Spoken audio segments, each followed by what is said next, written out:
Yamete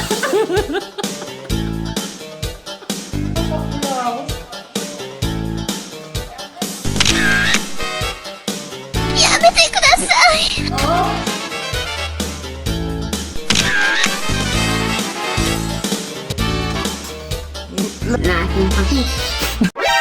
So yun na nga guys, iniisip ko kung anong ulam ngayon. Pero kasi gusto ko munang magsabaw. Meron kasi akong tiga-tikim sa bahay. Kilala mo sinong tiga-tikim ko sa bahay? Si Nika, no? So bawat kasi magluluto ako doon. Oo nga eh, maganda yung view yan. Nasa Baguio ako. So bawat kasi magluluto ako, palagi niya sinasabi maalat. So ang gagawin natin ngayon, magluluto tayo ng tinola. Tapos aalatan talaga natin. Titignan natin kung anong reaction niya. So ayan na yun, pinamili. Ayan. So lulutuin natin ngayon tinola. Let's go.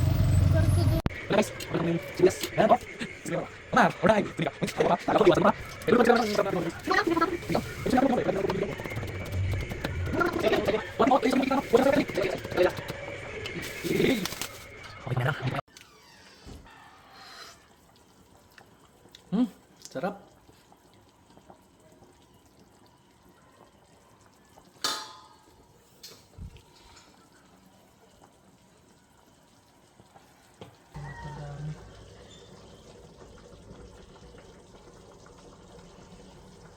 Koyo, tama mo na pa. Baning makay. Yan, titikman na ni Boss Mar.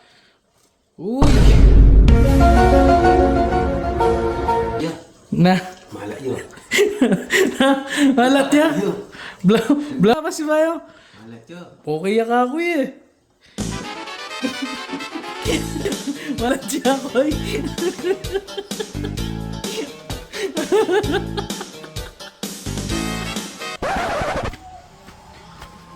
Janti. Janti. Dito ka. Dito. Malapit na maluto. Dali.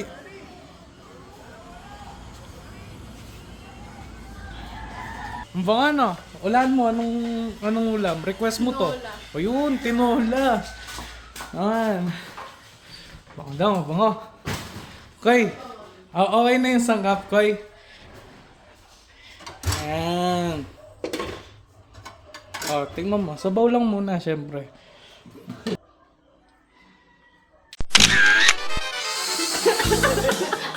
Dito na! Ano sasabi mo? Ano sasabi mo sa lasa? Ano sasabi mo? Pero, hindi, huwag kang maingay. Nilagyan mo lang ng patis yan. Lasa.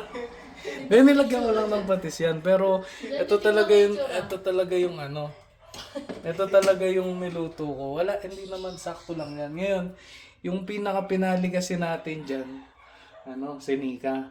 Si Nika kasi yung tiga-tikim ko ng ulam, di ba? Pag nagluluto ako. Ngayon, tawagin mo siya, hihintayin ko siya. Huwag ka magpalata, kailangan relax ka lang. No, sige, dali. Relax ka lang, huwag kang tatawa. Kaya tignan mo ngayon, yung ulam. Sabaw. Di ba mahilig ka sa sabaw? Chinachat ko siya. Ano sabi?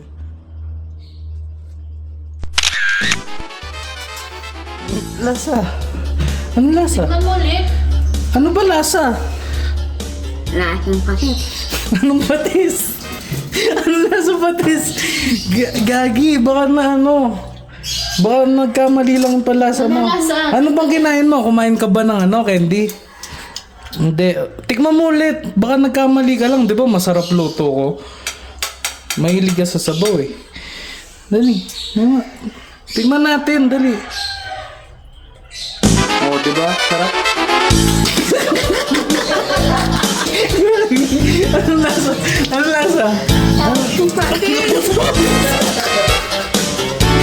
Anong patis doon? Bakit? Kakain na tayo, di ba? Mahilig ka sa sabaw, di ba?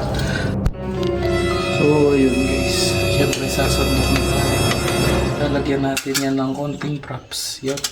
Tilagyan na natin ng kahit isang manok lang ganyan para hindi halata. Yan.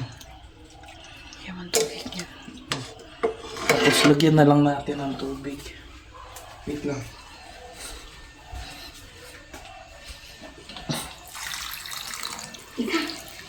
Yan.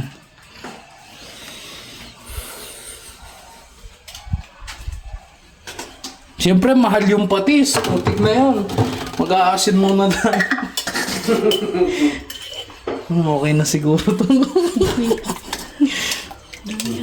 Tikman mo. Tikman mo nga. Ngalat na. Ngipit ka pa.